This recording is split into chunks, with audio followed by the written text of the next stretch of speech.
semuanya. Assalamualaikum warahmatullahi wabarakatuh.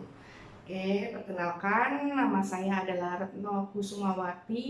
Di sini saya sebagai pengajar fisika. Kalian boleh panggil saya Bu Retno. Aku tahu menjelaskan materi tentang fisika. Oke, yang apa materinya?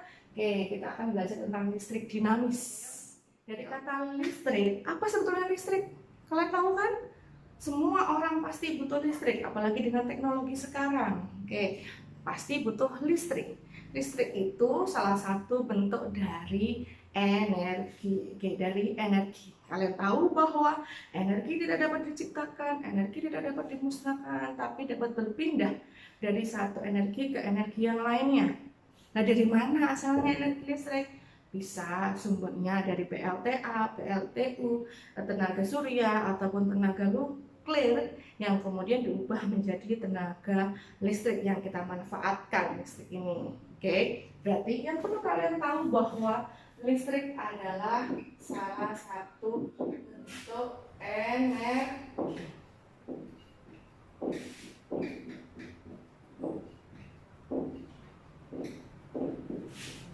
So, kemudian kita lanjutkan listrik dinamis. Apa dinamis? Dinamis itu apa definisinya? Kalau kita belajar tentang listrik, ada dua, listrik statis dan listrik dinamis. Oke, listrik dinamis adalah listrik yang mengalir. Oke, ingat ya, yang mengalir. Listrik dinamis adalah yang mengalir.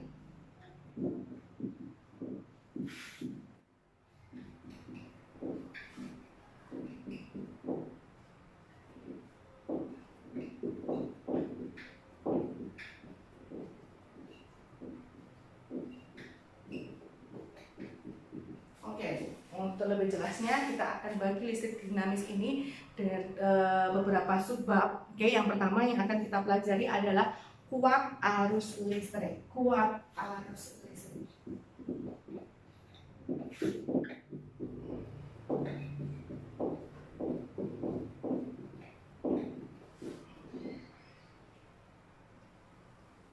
Kuat arus listrik. Jadi yang mengalir itu adalah arusnya, arus listriknya yang mengalir. Syarat mengalirnya atau arus listrik itu mengalir apabila ada perpindahan muatan dari suatu penghantar. Yang perlu diingat adalah apabila ada perpindahan muatan dari suatu penghantar. Maka, kalau kalian masih bingung lagi, saya tulis dulu ya, bahwa arus listrik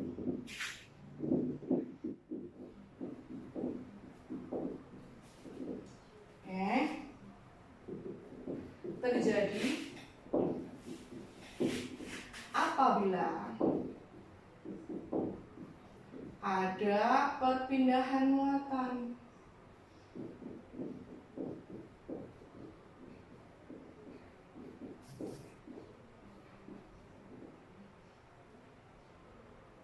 muatannya di sini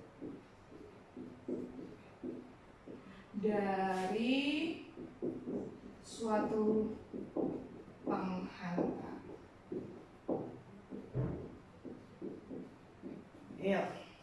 Jadi yang berpindah adalah muatannya dari suatu penghantar. Muatan apa yang berpindah tadi? Kita tahu bahwa muatan itu ada 3 jenis. Yuk, ingat-ingat ada apa saja? Proton, elektron, neutron. Diingat kembali bahwa kalau ketika kalian belajar tentang atom, bahwa atom itu ada inti dan ada kulitnya. Di dalam inti itu isinya adalah proton dan neutron. Maka yang di kulitnya itu adalah elektron yang mengalir, yang bisa berpindah hanyalah, benar, elektronnya. Yang berpindah adalah elektronnya. Sedangkan berapakah arus listrik yang mengalir selama 1 hari ya, misalkan kita nyalakan lampu, nyalakan kulkas, nyalakan AC, kipas, dan sebagainya. Arus yang mengalir berapa jumlahnya? Maka saya tulis dulu di sini kuat arus listrik.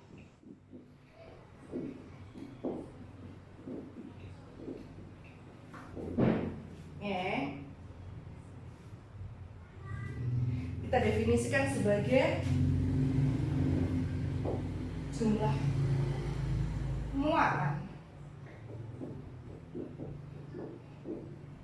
yang mengalir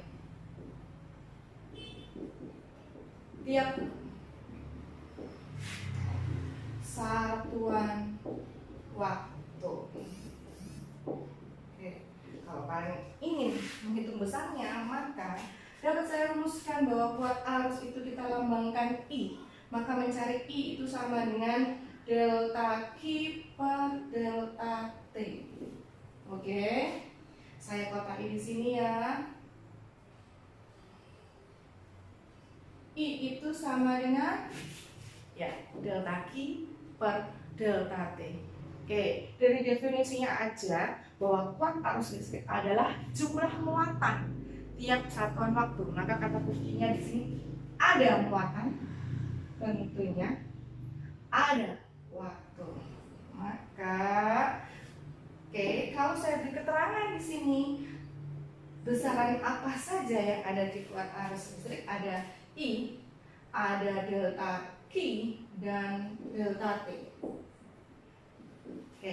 I-nya adalah kuat arus listrik, delta Q-nya adalah muatan listrik, kemudian delta T-nya adalah selang waktu. Tentunya di awal kalian telah mempelajari tentang besaran, ya, di awal sekali kalian belajar itu bahwa di fisika itu terdiri dari beberapa besaran-besaran. Untuk kita menginterpretasikannya ada besaran-besaran. Kalau di kuat arus listrik di sini I Q delta T itu adalah lambangnya. Besarannya apa sih? Sesuatu yang dapat kita ukur itu loh besaran. Besarannya I itu kuat arus, Q itu muatan listrik, T-nya selang waktu.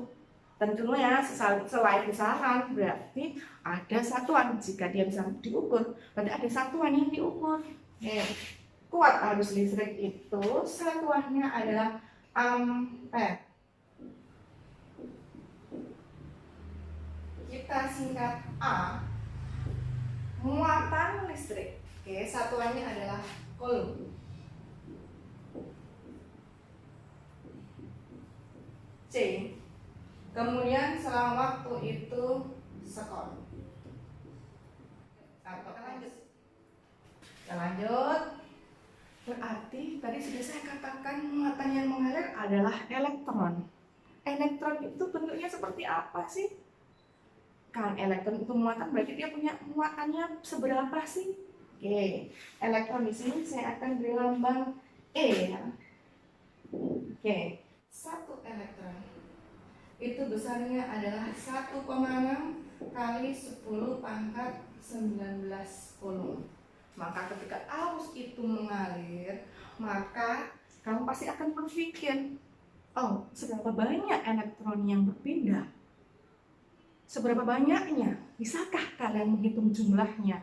Sekarang kita lanjutkan, yaitu kita bahas jumlah elektron.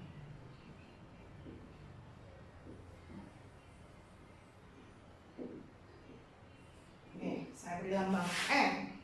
Berarti satu coulomb ada berapa elektron? Maka satu coulomb jumlah elektronnya adalah 1 dibagi 1,6 kali 10 pangkat min 19. Maka ini akan saya sederhanakan, 1 dibagi 1,6 kali 10 pangkat 19 ternyata bernilai 6,25 kali 10 pangkat 18 elektron. Berarti satu coulomb itu jumlahnya ada berjuta-juta elektron, pangkat 18 loh ya. Banyak sekali elektronnya. Bagaimana caranya menghitung jumlah elektron? Oke, yuk. Berarti jumlah elektron kita lambangkan N. Maka menjadi N sama dengan Q dikali 6,25 kali 10 pangkat 18 elektron. Oke, ini supaya konsisten ya. Saya ganti dulu. Seandainya kalian tidak mengetahui muatannya, yang kalian ketahui adalah arus dan waktunya. Bagaimana menghitung jumlah elektron? Gampang, mudah sekali. Q-nya tinggal kita ganti, di mana N sama dengan I dikali T dikali 6,25 kali 10 pangkat 18 elektron. Oke, saya kotaki dulu ya. Ini untuk menentukan jumlah elektron.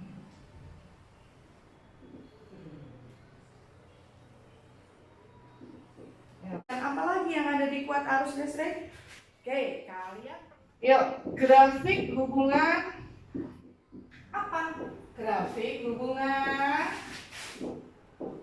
kuat arus listrik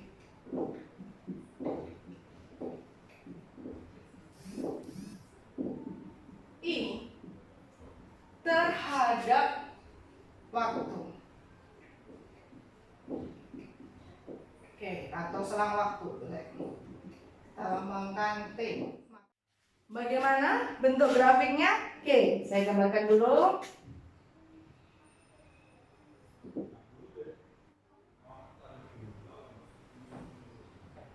Yuk. Yang di sumbu X adalah T-nya dalam sekon. Oke. Yang di sumbu Y-nya itu adalah arus dalam ampere. Kemudian jika ada suatu kasus bentuk grafiknya, ini misal saja ya, bentuk grafiknya seperti ini. Oke. Kemudian kita ambil salah satu data yang bisa kita tarik ke sumbu X dan sumbu Y. Maka pada grafik ini kita bisa menghitung muatannya. Bagaimana caranya? Yang pertama kita arsip dulu.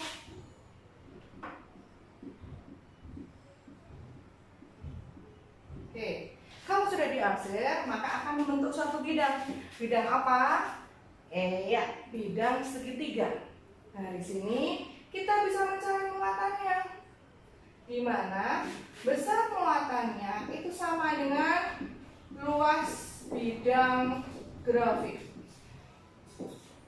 Hati-hati, banyak grafik kalau muatan berarti grafiknya apa? Grafik arus terhadap waktu. Karena ini spesial, maka akan saya beri tanda awan di sini ya. Akan saya lanjutkan berikutnya, yaitu apa yang akan kita pelajari. Bahwa tadi kalian sudah belajar arus listrik itu adalah perpindahan muatan, dia mengalir. Nah, kalian harus tahu arah alirannya bagaimana. Ini yang sering dilupakan juga untuk adik-adikku. Maka bagaimana arah alirannya? Saya tulis dulu ya. Arah alirannya. Kita tahu bahwa kita punya kutub. Di sini saya punya kutub positif dan kutub negatif. Kemudian dihubungkan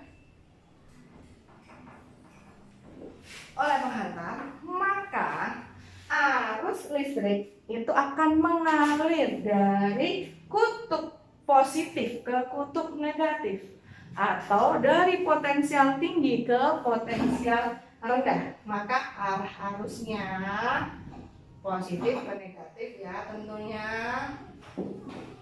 Arah elektronnya kebalikannya, dari negatif ke positif. Sementara ini elektron saya tulis E gitu ya. I-nya kuat arus. Oke, saya tulis di sini. I-nya kuat arus listrik. Dan E-nya adalah muatan elektron.